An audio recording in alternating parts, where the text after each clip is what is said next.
Le premier objectif que j'avais avec l'accélérateur, il y a maintenant, c'était en 2020, donc 21 quand je suis rentré, c'était de pouvoir gagner ma liberté géographique. Et maintenant, ça fait un peu plus de 6 mois. On a acheté notre fourgon aménagé.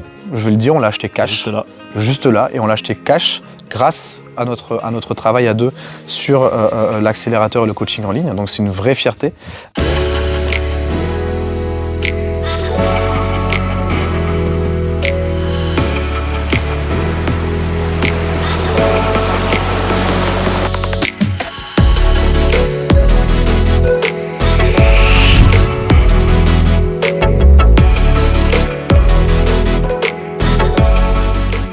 Yes, salut Jérôme, j'espère que tu vas bien. Salut Julien, je vais très bien. Parfait. J'espère que tu vas bien aussi. Nickel. L'idée d'aujourd'hui, c'est faire une petite étude de cas, savoir un peu quel est ton business, qu'est-ce que tu fais actuellement dans la vie, par quoi tu es passé également dans ta vie, dans ton parcours, que ce soit perso ou professionnel. Puis l'idée, c'est vraiment mettre un gros zoom sur les coulisses de son entreprise, donc LMC Coaching, et voir comment il fonctionne sur notamment les 6 fondamentaux qu'on voit au sein de Level Up, et voir assez rapidement qu'est-ce qu'il a mis en place et comment il a fait pour atteindre le niveau de succès qu'il a atteint aujourd'hui. Voilà. Okay. Du coup, je t'invite simplement à te présenter, savoir un peu qui tu es, quel est ton parcours professionnel, personnel, et puis on embrayera sur les questions après. Très bien, très bien. Donc je suis Jérôme, j'ai 38 ans, je travaille, donc je suis coach sportif depuis plus de 5 ans. Avant, j'étais dans la grande distribution alimentaire, Carrefour, Kiabi, enfin j'étais directeur de magasin, donc rien à voir avec le coaching. Je travaille actuellement avec ma chérie, donc on est en binôme tous les deux, donc on a créé la boîte ensemble. Elle est également aussi coach sportive depuis le même moment que moi finalement. Quoi d'autre? Qu'est-ce que je peux dire? Je suis un athlète de haut niveau, sportif depuis l'âge de 3 ans. Et c'est ce qui m'a amené à vouloir faire du coaching en ligne, ou du moins du coaching sportif à la base. Et ce qui m'a amené au coaching en ligne, c'est clairement le confinement, le Covid, qui m'a fait changer clairement de carrière, de vision de ce que j'avais envie de faire dans ma vie pro et perso. Donc là, tu as commencé il y a combien de temps le coaching en ligne pur et dur? 2019 tout seul, fin 2019 tout seul, et fin 2020 avec l'accélérateur. Ok. Et là, actuellement, tu as ton business, ta niche et ton offre. Qui tu aides et comment tu les aides? À travers quelle offre, quel format tu les aides? Ok. Donc j'ai commencé au début, puisque la première année, on le sait, il vaut mieux se focaliser, se fixer sur une seule cible. Donc au début, j'ai commencé avec les femmes, parce que mon réseau était essentiellement... il y avait beaucoup de femmes sur mon réseau social, donc du coup, c'est celui-là que j'ai pris par défaut. Perte de poids... très grosse perte de poids. J'ai généralement plutôt des femmes qui voulaient perdre entre 20 et 30 kilos, donc assez fortes. Et je les accompagne autour de 90 jours minimum, donc 3 mois, pour atteindre jusqu'à 10 kilos de perte de poids, et ce, sans frustration alimentaire, parce que je passe par la flexibilité alimentaire. Ok, top. Maintenant, l'idée, c'est qu'on fasse un petit tour d'horizon sur l'écosystème des 6 fondamentaux. On va voir pilier après pilier, qu'est-ce qu'a mis en place Jérôme. Premier pilier, ça va être la génération de prospects. Comment est-ce que finalement tu fais pour avoir des gens qui, jour après jour, apprennent à te connaître, que tu sois visible finalement sur Internet, parmi toute la concurrence qu'il peut y avoir? Comment est-ce que tu peux te rendre visible et attirer des leads, donc des adresses email dans ton écosystème, puis toute la suite qu'on verra ensuite. Mais... Okay. J'ai 2 sources principales. La toute première que j'ai créée, c'était même bien avant de me lancer dans le coaching en ligne, c'était mon réseau social Instagram. À la base, j'ai commencé à monter mon petit compte pour montrer mon contenu, ma musculation, la shape. Je suivais plutôt les gens ou des gros influenceurs dans le domaine du fitness, et moi je partageais des conseils gratuitement sans en penser même que je pourrais en faire un business un jour. Donc ça, c'est mon premier canal d'acquisition. Aujourd'hui, j'ai un peu plus de 10 000 abonnés, et concrètement, c'est le contenu du quotidien, les stories, les posts, l'échange qui m'amène d'avoir des échanges tout simplement pour récolter un maximum de nouveaux prospects, en tout cas qualifiés par rapport à la niche qu'on a parlé il y a quelques instants. Et mon deuxième canal d'acquisition qui est venu après, et que j'ai surtout mis en place suite à la formation accélérateur, j'étais assez frileux au départ de faire de l'investissement dans Facebook. Déjà, j'y connaissais rien. Et j'ai commencé pendant quasiment 2 ans à mettre que 5 € par jour, tous les jours. Et là, depuis pas très longtemps, là on est en septembre, j'ai lancé ma rentrée des classes, si je peux dire, du coaching. Et je suis passé sur un format vidéo que j'avais jamais fait. Et je suis passé à 10 € par jour pour acquérir un maximum de leads aussi sur la période. Ok. Et du coup, ces leads, t'en fais quoi? Donc, tu as un système, tu as un lead magnet, ou comment ça se passe exactement? Alors, stratégiquement, moi j'ai un e-book en fait, donc un lead magnet, qui est effectivement sur une page de capture qui est rattachée à ma publicité Facebook, ou bien que je mets en avant dans mes stories ou dans mes posts en faisant un call to action à aller télécharger mon e-book en lien. J'ai comment on appelle ça, Moi, ça s'appelle Sniffy, mais un Linktree, quoi, dans ma page de bio, qui permet aussi à mes prospects d'aller récupérer ce e-book. Et ce e-book, quand je le récupère, en fait, j'absorbe, je pourrais dire, leur adresse email, nom, prénom. Et de ce fait-là, derrière, je vais mettre en place une stratégie qu'on voit dans l'accélérateur, qui est celle d'avoir une stratégie de communication en 7 jours, 7 emails stratégiques pour les amener à 2 appels à l'action principaux. Le premier, c'est à rejoindre un groupe Facebook, et on en parlera juste après. Et le deuxième, c'est tout simplement d'avoir un appel téléphonique avec eux pour leur proposer mon offre. Okay. Voilà, on commence un petit peu à voir les prochaines étapes. Donc là, on a la visibilité, on a des gens qui apprennent à nous connaître jour après jour. Maintenant, l'idée, ça va de créer une relation de confiance, peut-être le pilier numéro 2, créer une relation de confiance suffisamment forte pour les faire potentiellement acheter notre offre. Et du coup, tu as déjà un petit peu parlé de ce que tu avais mis en place.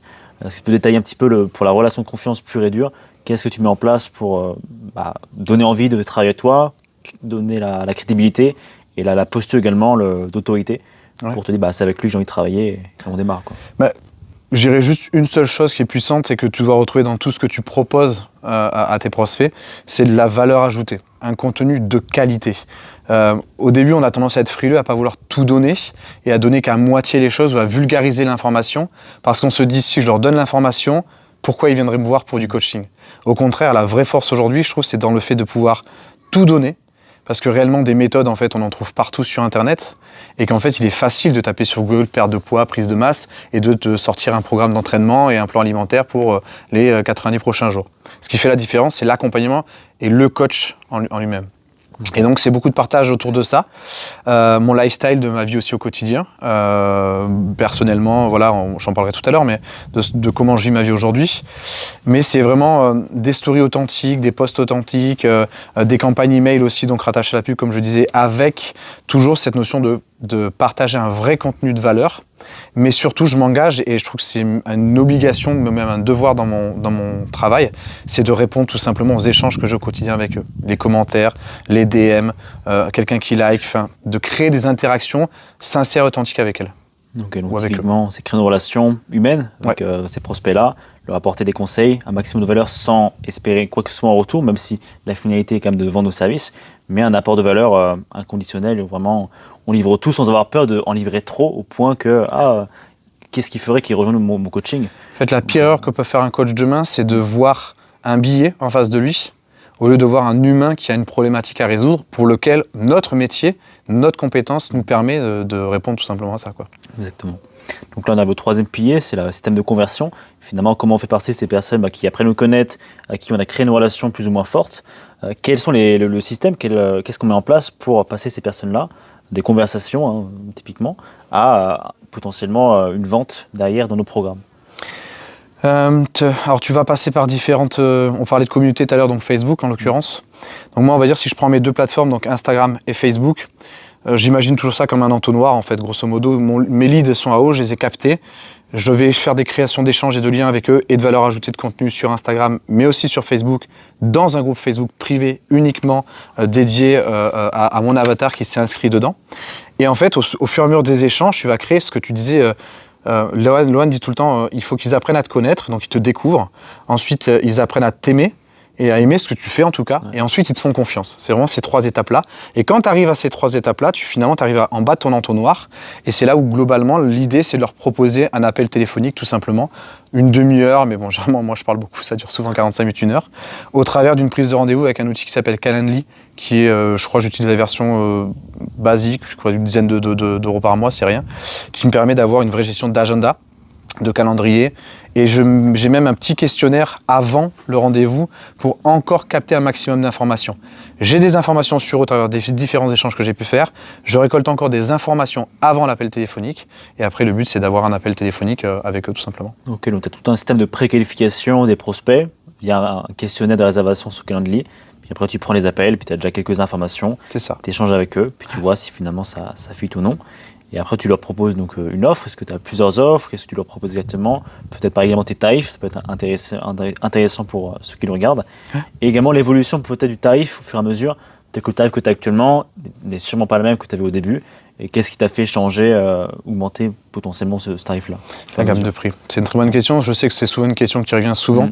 Et c'est même une peur qu'on a. La notion de tarif fait peur aux gens. Tu vois, en coaching en ligne, on ne s'imagine pas pouvoir gagner autant d'argent, entre guillemets, sur des ventes. Alors j'ai 2 offres principales. Une offre que j'appelle moi un peu mon offre premium, où je délivre un contenu ultra puissant, certes sur la méthode entraînement nutrition, mais là où je suis le plus puissant et là où je mise vraiment beaucoup, c'est sur l'accompagnement humain, tout simplement, sur les prises de contact, d'appels téléphoniques, de visio, de messages vocaux, un WhatsApp, un groupe Facebook uniquement pour mes clients. Donc vraiment le but de pouvoir leur faire comprendre qu'en gros, ils ont pas, en fait, ils ont plus de contacts aujourd'hui avec moi, coach en ligne, qu'ils auraient avec un vrai coach en physique, une seule heure par semaine en salle de sport. Et ça fait la différence. Donc 2 offres, une basique où par contre là, je suis toujours sur la même structure d'entraînement nutrition, la même qualité. C'est pas parce qu'ils payent moins cher que je veux pas qu'ils aient de moins bons résultats. Par contre, en termes de proximité, de présence pour eux et de disponibilité, c'est clairement beaucoup diminué. 250 € mon offre basique, 350 € par mois mon offre premium. Aujourd'hui, mon best-seller, c'est clairement, même stratégiquement parlant, quand je suis en argumentaire de vente avec eux, je mets toujours en avant cette offre à 350 € et c'est celle que je vends à 80% du temps sur mon business. Et quand ça passe pas, finalement, tu proposes donc un peu en downsell, une offre un peu plus basse qui pourrait convenir à un budget plus faible. Exactement. Donc une offre basique, avec Exactement. un peu moins d'accompagnement, mais la même structure, ils peuvent avoir les mêmes résultats s'ils sont motivés. Aujourd'hui, clairement, j'ai vu rarement des personnes qui avaient réellement moins de résultats entre les deux. Puis tu as des gens qui n'ont pas forcément besoin. Moi, par exemple, je suis coaché pour mes préparations de compétition. J'ai pas besoin d'avoir un coach qui soit là H24, présent pour moi, etc. Parce que j'ai déjà un niveau avancé dans la musculation. Je m'y connais dans la nutrition aussi, c'est mon métier. Mais j'ai besoin d'avoir un point de contact une fois par semaine et ça me suffit. Ben, tu vois, pareil, moi, je vois sur mes élèves, il y en a clairement, ils me disent oui, Jérôme, l'offre à 350, elle est superbe. C'est même pas une question de tarif, c'est qu'il va me dire j'en ai pas forcément besoin. C'est pour ça que j'en parle pas de suite au téléphone. Au départ, je ne parle que de celle à 350 pour pas justement me mettre dans cette idée où la personne me dirait mince, je peux pas avoir une offre moins chère, j'ai pas besoin d'être autant accompagné. Au début, je joue le full package. Okay. Et vas-y, je t'écoute. Peut-être juste rapidement, imaginons que la personne est un peu hésitante par rapport au tarif, par rapport à l'apport de valeur que tu as pu apporter, qu'elle demande à réfléchir. Qu'est-ce que tu proposes au-delà de la deuxième formule downsell? Est-ce que tu as une stratégie un peu de follow-up, de relance, d'apport de valeur après l'appel? Je réponds juste après, je repense à une question que tu m'as dit juste avant, c'est comment j'ai fini par grimper mes tarifs en fait, au fur et à mesure. J'ai commencé à vendre des PDF à 47 €, X-Booster, X-Booty, enfin tout des trucs comme ça, et j'ai dû en vendre une dizaine à l'époque, donc c'était ridicule. Pourtant, je pensais que c'était vraiment la solution pour vivre du coaching en ligne. Je m'imaginais ça. J'avais 10 000 abonnés, je me suis dit c'est bon, s'il y a 1% de ces clients qui achètent, ça me fait tant d'euros. Ouais, super, j'en ai vendu 10. J'ai même pas remboursé l'électricité de l'ordinateur pour pouvoir avoir fait le truc, tu vois.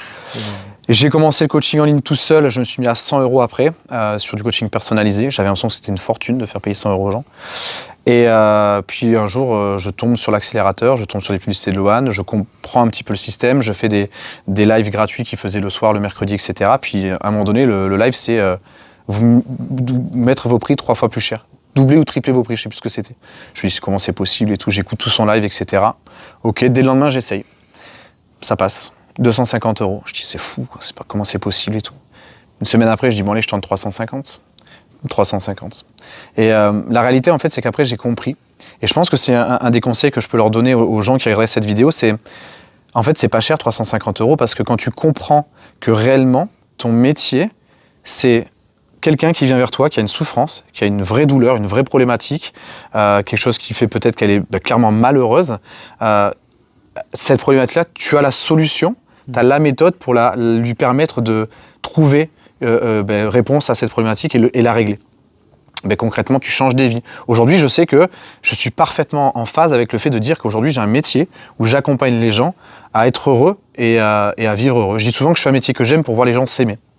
Et du coup, quand tu comprends ça, 350 €, ça me paraît pas cher du tout finalement. Ouais, c'est une question de valeur perçue, puis de changement de leur vie que ça peut leur apporter. Quoi. Exactement. On peut réellement transformer la vie des gens. Toi, en tant que coach, tu dois comprendre ce mindset-là, déjà que tu amènes vraiment quelque chose qui est un changement de vie. Mais effectivement, après, il faut pas être bête non plus, c'est quand tu vas vendre ton accompagnement, tu dois leur montrer clairement au téléphone, parce que ça se fait quand même que par téléphone, enfin moi je passe que par le téléphone, que cette offre-là, elle est game changer pour eux, clairement. Que la valeur de ton accompagnement vaut largement ces 350 €. Lohan dit souvent qu'il faudrait être bête pour qu'ils refusent cette offre-là. C'est clairement ce qu'il faut arriver à faire. Et ça, comment tu penses pouvoir y arriver à le faire dans tes appels?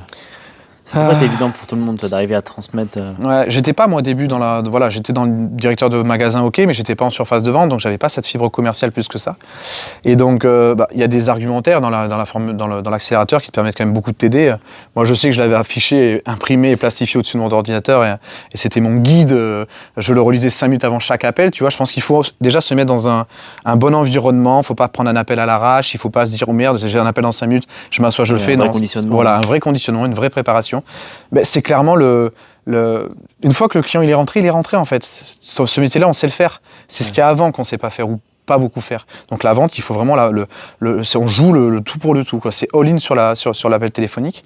Et moi, ce que je fais tout simplement, c'est que on me dit souvent, et je commence à m'en rendre de plus en plus compte, j'ai cette capacité d'écoute, mais surtout d'arriver à faire ressortir vraiment la personne. Elle va commencer à m'expliquer sa douleur, elle va m'expliquer ce qu'elle ressent, et je vais aller creuser. Pourquoi tu veux faire ça? Pourquoi tu veux changer? Est-ce que c'est pour plaire à quelqu'un ou est-ce que c'est pour toi? Est-ce que c'est quel complexe? Qu'est-ce que ça va changer demain? Quand moi je t'aurais mis elle a un point A aujourd'hui qui est le point où elle se déteste le plus au monde, et moi je lui dis voilà, demain je t'amène au point B. Comment tu te vois au point B par rapport au point A? En fait, ils se projettent eux-mêmes dans l'échange à là où ils en sont actuellement dans leurs souffrances et leurs problématiques. Et notre rôle, c'est qu'avant de présenter notre tarif, on soit déjà en train de les projeter sur le point B, c'est-à-dire la transformation qu'ils auront au travers de notre accompagnement. Et moi, je fais ça vraiment maintenant. Oui, je peux dire que de manière très naturelle et spontanée, je suis à grosso modo entre 50 et 60% de ventes sur 10 appels. J'en signe 5 ou 6, quoi. Okay. Ce qui est plutôt pas mal. Et au début, c'était le cas ou quand non, t'as commencé? Non, clairement. Je pense que j'ai quand même jamais été mauvais, parce que ça s'entend, je parle beaucoup, et je pense que je me débrouille bien aussi à l'oral, etc. Et comme la plupart des clients que j'avais au départ venaient de mon Instagram, ils me connaissaient déjà humainement parlant. Donc ça me donnait déjà un petit peu d'aisance. Les premiers appels de pub Facebook, qui sont des prospects très très froids, ça a été plus compliqué. Je dirais que rapidement, j'ai atteint les 40-50% facilement sur mon organique, parce qu'ils me connaissaient, et je suis resté longtemps autour des 15-20% sur Facebook, avant de maintenant équilibrer les deux, quoi. C'est intéressant de parler de ça, parce que souvent, on a assez peu d'audience quand on commence ce business-là. On lance assez rapidement, on a fait la liste des 40, ou on a contacté les personnes de notre entourage. Là, en général, ça va plutôt bien, c'est des personnes qui nous connaissent déjà bien. Mais quand on lance la pub, on se retrouve, c'est pas si facile. Et il faut absolument persévérer, puis au fur et à mesure, on s'améliore des appels. C'est ça. Et puis on gagne en aisance, puis après on arrive à augmenter nos tarifs, puis c'est un effet boule de neige en fait, clairement. Et pareil, je pense qu'à un moment donné, quand on a commencé à appliquer un tarif qui a fonctionné une fois, il faut se dire que si ça a marché une fois, ça marchera 100 fois. Ouais, on casse des barrières constamment. C'est important. Pour enchaîner sur la suite, parce que je sais qu'on peut parler beaucoup, nous. Là, on a finalement la livraison, le 4e pilier avec la livraison et la transformation. Là, la personne signe, elle te dit ok, on démarre. Qu'est-ce qui se passe concrètement, plus ou moins dans le détail, et comment est-ce que tu apportes des résultats à ces personnes-là? Alors moi, je suis un peu un geek, donc j'ai tout automatisé. C'est-à-dire je passe par une application déjà qui s'appelle Total Coaching. En fait, à partir du moment où mon prospect passe par mon lien de paiement, je fais plus rien aujourd'hui. C'est-à-dire que c'est du boulot pour en arriver là. Ça n'est pas fait du jour au lendemain. Je passe par différents outils, même pas mal d'outils gratuits qui te permettent d'automatiser chaque tâche. En gros, quand il paye, automatiquement, il y a des mails qui partent, qui lui donnent accès à son application, à des tutos de formation et ce qu'on appelle le onboarding. En fait, j'ai tourné plein de petites vidéos pour lui expliquer comment va se passer le reste du démarrage du coaching, ce que j'attends de lui maintenant. Forcément, tu le remercies, bienvenue dans la team, etc. Comment se mesurer, comment se peser, enfin toute la méthode, en fait, le démarrage en onboarding, tuto vidéo à 100%. J'ai rien à faire, tout ça c'est fait automatiquement. Et ça, c'est sur quoi? Ce Total Coaching, tu mets des vidéos là ou sur System.io? Sur System.io, j'héberge effectivement sous forme de formation, si on peut appeler ça comme ça, mes tutos vidéo. Ils ont un espace membre en fait qui leur permet d'accéder, ils choisissent leur mot de passe, etc.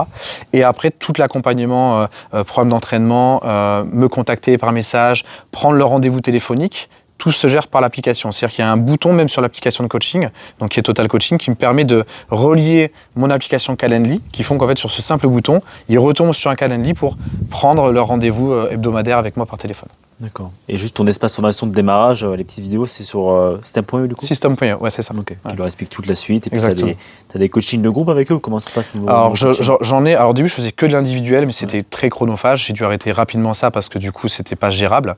Et en fait effectivement, maintenant je commence à même plus faire de groupe.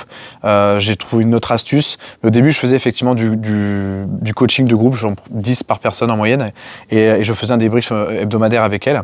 Mais je me suis aperçu parfois certains n'osaient pas prendre la parole, c'était gênant devant les autres. Donc, et moi, humainement parlant, ça me gênait peut-être plus qu'eux finalement. Tu vois, j'étais pas à l'aise avec ça au tout départ, j'ai fait ça un mois ou 2 mois peut-être.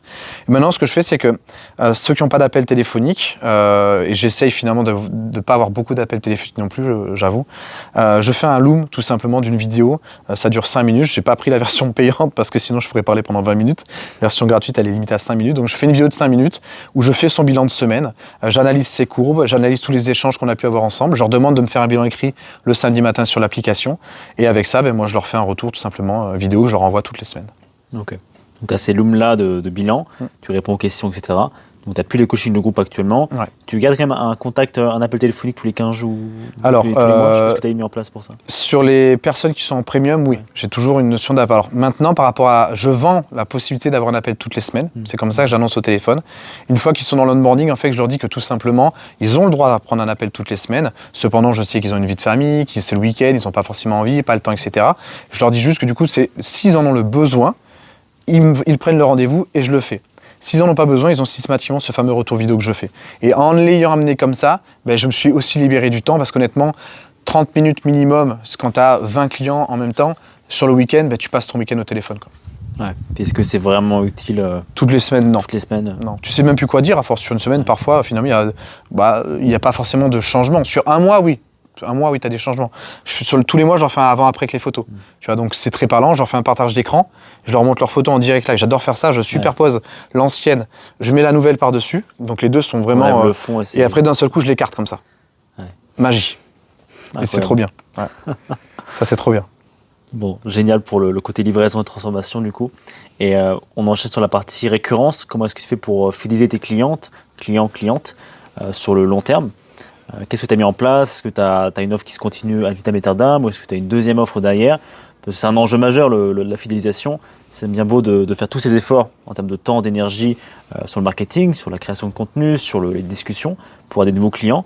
Mais si sans cesse, tous les 2-3 mois, on est obligé de toujours avoir des nouveaux clients pour garder le même chiffre d'affaires, ça devient assez peu périn comme activité et assez anxiogène. Sur le et long terme, c'est réussir à clair. avoir une pérennité dans les revenus et pouvoir capitaliser sur les clients existants. Ouais, je te rejoins parce que justement, si on n'a pas cette récurrence, tu peux très bien avoir fait plusieurs mois, c'est super bien. Tu vois que finalement, ils ont fini leurs 3 mois. T'as pas forcément rentré quelqu'un sur le mois. Tu vas dire qu'est-ce qui se passe à la fin du mois, j'ai rien qui rentre. Alors que la récurrence permet de se libérer en tout cas mentalement sur ça. Alors j'étais très mauvais sur cette récurrence-là, c'est pas quelque chose que je bossais beaucoup au début. J'ai un accompagnement, c'est 3 mois, 6 mois ou 12 mois, puisque du coup j'ai quand même beaucoup de grosses pertes de poids. En 3 mois, c'est jusqu'à 10 kilos, mais parfois quand c'est 20 ou plus, forcément il faut plus de mois. Donc ça m'amène une récurrence sur le long terme naturelle, parce qu'en fait c'est des grosses pertes de poids. Donc forcément il prolonge. En l'occurrence, ce que j'ai mis en place, c'est parce qu'on en avait discuté ensemble il y a quelques mois, c'est cette notion d'abonnement en fait, où globalement je leur propose pour 150 € par mois, c'est un abonnement qui n'a pas de date de fin. Alors ils sont autonomes forcément, au bout de 3 mois ils savent déjà servir de... Enfin, je n'ai plus grand chose à leur apprendre sur la nutrition quand c'est bien fait. Moi le but c'est qu'à la fin ils puissent tout faire tout seuls, ils n'auraient plus besoin de moi. Sauf qu'on sait qu'aujourd'hui ce qui fonctionne, c'est le fait d'être encadré, le fait d'avoir quelqu'un à qui rendre des comptes, c'est le fait de savoir que tu as quelqu'un derrière, si ça va pas il va t'accompagner, et ça il y en a beaucoup qui le recherchent. Et c'est comme ça que j'ai mis ça en place. Je signe à peu près, 20, 30, 35% maximum de récurrence. J'aimerais bien arriver à 50%, ça serait pas mal. Okay. C'est mon objectif pour fin 2022 et 2023 en termes de travail sur mon business. Donc là, tu me disais que tu avais des offres sur 3, 6 et 12 mois. Puis après, donc les personnes ont potentiellement atteint leur objectif, mais il y a peut-être toujours quelque chose à faire, peut-être reprendre une prise de masse, puis après refaire une sèche ou quoi. Mais après, tu les accompagnes plus sur le plan état d'esprit et le fait qu'ils aient besoin finalement encore de toi, même s'ils savent quoi faire. Entre savoir quoi faire et vraiment le faire jour après jour, c'est un fossé. Il y a un fossé. Il y a des gens, du coup, tu leur proposes à un certain moment quand ils désirent, ils te disent tiens Jérôme, j'ai envie d'arrêter ou machin. Tu leur proposes cette offre-là un peu plus basse, qui est la même chose finalement, avec un peu moins d'accompagnement, j'imagine. Il n'y a même plus d'appel en fait. Ouais, clairement, il n'y a plus d'appel. C'est un simple WhatsApp, des échanges vocaux comme ça, etc. Et tout. Je leur fais quand même un bilan mensuel, mais plus hebdomadaire. Et finalement, c'est même suffisant, même eux, ils s'en aperçoivent. Et c'est juste ça, quoi, vraiment simple. Mais en fait, je me suis aperçu finalement, la réalité, c'est que sur ces personnes-là que j'ai aujourd'hui en récurrence, j'ai plus l'impression d'un coach de vie qu'un coach sportif. Il y a beaucoup de social dans notre métier. Et ce qui fait qu'au début, j'ai galéré pour la récurrence, c'est qu'en fait, j'avais que des femmes. Les femmes font pas elles perdent du poids, mais la prise de masse, ça n'existe pas, tu vois, elles font pas derrière. Maintenant que j'ai des hommes, je me retrouve effectivement à voir les deux faces possibles. La personne, tu commences à faire une sèche, tu peux l'amener sur une prise de masse, ou à l'inverse, elle arrive, si elle est un peu grasse, elle est un peu mince, tu lui fais faire une grosse prise de masse, tu le fais le sèche. Donc la récurrence est plus facile aujourd'hui dans mon business à créer sur des hommes. J'ai eu plus de mal à la créer sur les femmes. Ok, cela tu fais les deux. Ouais. Tu faisais que les femmes au début, puis après Comme ça fait 2 ans maintenant, je me suis permis effectivement à un moment donné, je conseille pas forcément la première année de faire et les hommes et les femmes et la prise de masse et la sèche. Ton marketing ne sera pas efficace, ta communication ne sera pas la bonne. Il faut mieux être ciblé sur un seul et même avatar ou une seule niche. Et donc j'ai commencé par la femme. Au bout d'1 an, j'ai intégré les hommes et maintenant je fais hommes et femmes. Ok, top. Du coup, on arrive au dernier pilier, le 6e pilier qui est la balance entre vie perso et business. Là, tu as été en couple avec celle avec qui tu travailles également, Aïn, qui t'aide sur pas mal de points également. Vous êtes assez complémentaires. Comment vous gérez ça déjà par rapport à votre vie actuelle que je te laisserai un peu évoquer et comment vous gérez ça, business plus couple, plus vie perso également comment est-ce que vous gérez ça? Puis également, quelle est votre vision sur les prochains mois, prochaines années dans votre vie perso ou business? Bah, clairement, celle qui fait tout, moi je travaille pas. Je Voilà, plaisante. C'est la reine de l'organisation. Donc honnêtement, c'est grâce à elle aussi qu'on est très organisé par rapport à ça. C'est un petit bout de femme, mais elle est très directive, mais c'est une main de fer dans un grand velours. Vraiment, c'est ce qui la caractérise. Et j'ai beau faire 100 kilos, elle 50, ça me dérange pas qu'elle soit comme ça. Au contraire, c'est une vraie force. Et en fait, on s'est complété dans ce que j'aime pas faire, finalement, elle aime le faire. Et ce que elle n'aime pas faire, j'aime bien le faire. Elle aime pas la vente, par exemple, elle aime pas le téléphone, elle est pas à l'aise. Elle est à l'aise avec le téléphone, avec les clients quand ils sont clients, mais dans la vente, elle aime pas ça du tout, elle est pas à l'aise. C'est moi qui fais. La création de contenu, moi j'aime pas trop ça. Alors oui, c'est mon image qu'on utilise sur les photos, les vidéos, je parle, ça me dérange pas. Mais les textes, les infographies, c'est pas mon kiff. Je l'ai fait longtemps en fait à titre personnel, que j'en suis un peu écœuré maintenant professionnel en parlant, donc le fait de le déguer c'est très bien. Et dans notre vie du quotidien, ben, effectivement, le premier objectif que j'avais avec l'accélérateur, il y a maintenant, c'était en 2020, donc 21 quand je suis rentré, c'était de pouvoir gagner ma liberté géographique. Et maintenant, ça fait un peu plus de 6 mois. On a acheté notre fourgon aménagé. Je vais le dire, on l'a acheté cash. Juste là, et on l'a acheté cash grâce à notre travail à deux sur l'accélérateur et le coaching en ligne. Donc c'est une vraie fierté. On le mérite parce que c'est notre travail. Et aujourd'hui, on vit de cette vie-là où on a certes peut-être la plus petite maison du monde, mais on a le plus grand jardin du monde. Et c'est comme ça qu'on vit maintenant. On kiffe. C'est pas facile tous les jours parce qu'il faut s'organiser. Il faut bouger, il faut avoir du réseau, il faut avoir un ordinateur, etc. On a tout. Là, on est en train de se chercher là-dessus. Tu vois, 6 mois, c'est encore trop frais. On est un peu dans le côté tout est beau, tout est joyeux, etc. Mais on sait très bien qu'il y aura ça demande des organisations de vie différentes, mais des organisations professionnelles aussi différentes. Ne serait-ce que, tu vois, quand je fais des coachings ou autre, il faut que je sois sûr que dans l'endroit où je suis, je capte pour pouvoir faire mes bilans, faire mes visios, etc. Donc, on a quand même toujours cette notion de devoir aussi penser qu'on n'est pas en vacances, en fait. Les gens pensent souvent, parce qu'on vit en van et qu'on est en fourgon aménagé à voyager, qu'on est en vacances. C'est pas vrai, en fait. C'est simplement qu'on a un bureau illimité en termes de géographie. Et bien voilà, maintenant à long terme, là où on se voit, c'est effectivement... je fais des compétitions, donc forcément, comme je fais des compétitions, ça m'impose quand même un style de vie très cadré tout autour qui nous permet pas de vivre la van life telle qu'on voudrait la vivre derrière. On le sait, c'est un sacrifice, si on peut dire qu'on s'est mis tous les deux, on le sait. J'en ferai pas toute ma vie, je pense que c'est sûrement la dernière année en 2023. Moi, je dis ça tous les ans depuis 3 ans, mais bon, voilà. Mais globalement, je sais qu'aujourd'hui, c'est quelque chose qui nous plaît. Ça durera peut-être 1 an, 2 ans, 3 ans, j'en sais rien. Mais en tout cas, on trouve notre équilibre entre le fait d'avoir notre vie professionnelle qu'on peut faire de n'importe où et notre vie personnelle où en fait si un jour on n'a pas envie de travailler, on ne travaille pas. Si on a envie de travailler des fois 70 heures par semaine, on les travaille. Si d'un seul coup on se dit là, t'as envie de travailler aujourd'hui? Non, on a un truc urgent à faire. Ok, non, il n'y a pas d'appel de prévu. Ok, paf.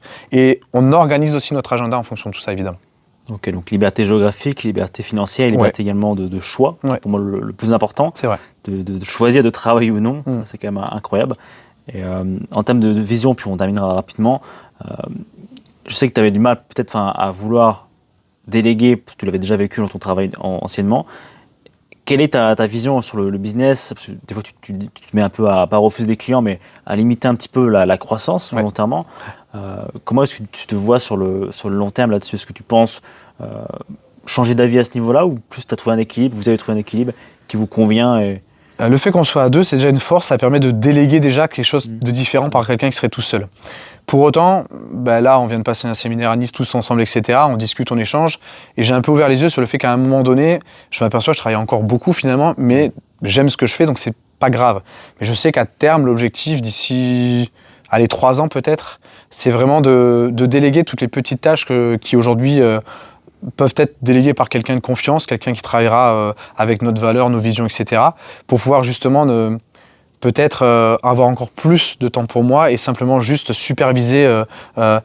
Sauf que j'ai fait ça pendant plus de 15 ans dans mon ancien métier et à gérer des équipes et j'ai eu envie un petit peu de me débrouiller tout seul finalement. Et puis, finalement, je me débrouille plus seul puisque j'ai rencontré Marine et qu'on a fait tout ça ensemble. Et on se manage ensemble, c'est déjà une équipe, donc forcément c'est fait. Mais à terme, je sais que si je le fais, ça ne sera pas pour gagner plus, honnêtement. Ça pourrait paraître bizarre de dire ça, mais je prends toujours l'exemple du mois de mai où j'ai fait mon chiffre d'affaires record, où j'ai fait quasiment 50 000 euros de chiffre d'affaires sur le mois. Donc c'est réalisé, mais c'est pas encore encaissé. Hein, c'est forcément sur 3 mois, 6 mois, etc. Mais ça m'a ramené plus de 40 et quelques clients en l'espace de 10-15 jours, ingérable. Et ça, c'était suite à... Suite au fait que je gagne mon titre de champion de France en bodybuilding, ça m'a attiré, merci beaucoup, ça m'a attiré tellement de monde. J'avais genre 350 DM du jour au lendemain à traiter. Et ça a été une torture mentale en fait, parce que j'étais pas prêt pour, même si on a un écosystème qui est automatisé, c'était la limite, j'ai clairement vu la limite de ce qu'on peut faire seul avec un écosystème pourtant bien réglé. Et je me dis qu'aujourd'hui, quelqu'un qui n'a même pas cet écosystème-là, je pense que ça aurait été encore plus compliqué. Et donc je me suis dit, ok, je sais ce que je veux maintenant sur le perso, je sais ce que je veux comme partie financière, c'est une évidence. Donc demain, si je dois déléguer, c'est pas forcément pour gagner davantage, stabiliser le business, oui, mais c'est plus pour me regagner un petit peu plus de temps pour moi, tout simplement. Et faire peut-être d'autres choses à côté, tout simplement. Ouais. On a toujours un équilibre entre argent et temps, volonté de déléguer ou non. Ouais. Okay. Écoute, on n'a pas tous cette je sais qu'il y en a, ils veulent du business pour du business et gagner des centaines de milliards d'euros tous les ans. Je le critique pas, c'est un bel objectif si on a envie de le faire.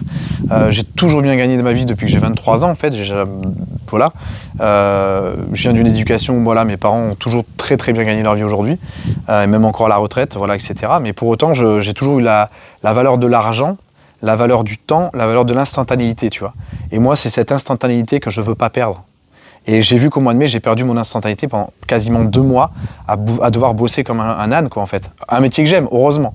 Mais je m'imagine si c'était pas un métier que j'aime, quoi. Donc, c'était le trop. Même si je sais que ça peut faire rêver de se dire tu fais que des mois de 50 000, ça serait bien. Mais pour moi, c'était trop, clairement. Okay. Ma limite. Bon, je pense que l'équilibre est quand même bien trouvé entre business et perso, mais c'est comme à peaufiner. Un équilibre. À peaufiner. Toujours quelque chose à équilibrer et faire attention de ne pas trop tomber dans les extrêmes, comme tu as pu l'être en avril. En fait, je pense qu'il ne faut pas chercher un équilibre parfait, ça n'existera jamais. Il faut simplement se dire et avoir conscience qu'à un moment donné, en septembre, c'est la rentrée, tu vas bosser un peu plus. En janvier, c'est une rentrée pour le sport aussi, tu vas bosser un peu plus. À avril-mai, c'est body summer, tu vas bosser un peu plus. Donc il y a des périodes où tu sais que comme dans n'importe quel métier, tu vas devoir cravacher un peu plus, y mettre plus de temps. Et il y a beaucoup de moments finalement quand tu le fais bien où tu peux lâcher prise et le système fonctionne pour toi, quoi. Ouais, l'équilibre c'est plutôt ça, c'est un équilibre sur plutôt le long terme parce que si tu veux vraiment atteindre des gros résultats, on est d'accord que dans tout domaine, si tu veux faire une compétition de bodybuilding, il va falloir te mettre le temps. Te concentrer à 100% sur la partie entraînement, etc. et limiter un peu d'autres choses comme la vie de famille, etc. Exactement. Donc sans cesse en fonction du focus que tu as, un équilibre qui est déséquilibré mais sur du court terme. C'est ça. Pour atteindre des gros résultats dans certains pôles, quoi. Puis après, tu as globalement équilibre sur les prochains mois et prochaines années. En fait, c'est ce que tu dis, tu acceptes un déséquilibre à un moment donné pour pouvoir retrouver un meilleur équilibre derrière. Tu es obligé d'y passer. Tu sais, c'est comme on dit souvent, pour connaître le mal, il faut connaître le bien. Pour connaître le bien, il faut avoir connu le mal. Ou le bonheur, malheur, peu importe comment on veut l'appeler, mais c'est un peu le même principe. Bon, je vois qu'on commence à partir en philosophie. On aura juste une dernière question, puis on aura fini. C'est finalement, donc là on a des coachs notamment qui vont regarder ces vidéos. Qu'est-ce que tu aurais à dire à ces personnes-là, plutôt un apprentissage que tu as eu au fil des années, que tu auras envie d'apporter à ces personnes-là qui peut-être se lancent, qui hésitent un petit peu, disent peut-être qu'il y a la même personne que toi à l'époque, le coaching en ligne, qu'est-ce que c'est, je ne sais même pas ce que c'est. Est-ce qu'on peut vraiment en vivre? Quel apprentissage tu aurais à donner à ces personnes-là? J'aurais 2 choses. La première, c'est de dire qu'il n'y a pas de formule magique en fait. Il y a de la stratégie, ça compte pour un tiers. Il y a le fait que tu travailles, c'est le deuxième tiers, et le fait que tu persévères dans le temps, tout simplement. Et c'est cette combinaison des choses qui va faire que tu vas répéter. Je dis souvent que c'est une boule de neige, tu pousses, elle a commencé toute petite. Faut pas s'attendre à ce qu'elle grossisse comme ça du jour au lendemain, c'est pas vrai. Ça prend du temps, mais celui qui prend le temps de faire les choses comme il faut, à la fin, il peut que réussir. Et si j'ai une phrase, moi, qui me revient souvent, qui est un peu ma leitmotiv, que je bafouille à chaque fois, mais je dis souvent qu'il vaut mieux une action imparfaite qu'une parfaite inaction, tout simplement. Donc ça, si ça peut aider les gens moi, ça m'a aidé à comprendre comment je vais travailler au quotidien, en fait. Top. Écoute, cette phrase, faut vraiment se la répéter plusieurs fois. Pour pas bégayer. Des semaines, des mois, pour pas bégayer déjà. Et puis vraiment en prendre toute la connaissance. Parce que des fois, on se dit, ouais, c'est bien beau, mais On est toujours un peu dans le perfectionnement et c'est jamais parfait, ce qui fait qu'on n'ose rien lancer. On est d'une lenteur extrême dans le lancement, ce qui fait qu'on n'avance pas en fait. On est notre pire ralentisseur quand on le veut. Ou notre pire fonceur aussi. Mais il faut trouver le bon ratio. Complet. Écoute, ça m'a fait extrêmement plaisir d'avoir cette interview avec toi, Jérôme. Plaisir partagé. Et puis, à voir ce que ça donnera sur les prochaines années. Si on est amené à refaire une interview comme ça, on verra l'évolution. La van life, est-ce que tu y es toujours ou non? Est-ce que tu as changé?